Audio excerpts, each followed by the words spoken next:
Bienvenidos and welcome to Spring Lake Park and the 6th grade immersion team. My name is Senora Werzinger and this is Rosengren.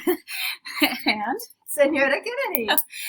Senora Kennedy and I will be teaching your main courses, including science, social studies, language arts, and math.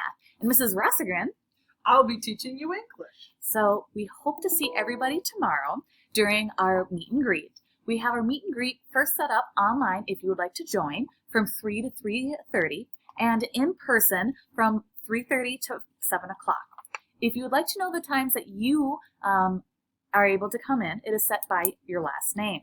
You can find that information on the website and the main district page. We hope to see all of you tomorrow. You'll have the opportunity to bring in all of your supplies, including masks, papers, pens, and even your backpack if you would like. One of the things that we would recommend bringing extra of this year is a mask. According to our Spring Lake Park district guidelines, we are required in grades K through 6 to wear masks. So bring a couple and leave them in your desk. Again, we hope to see you again soon and have a wonderful night. Bienvenidos. Adios.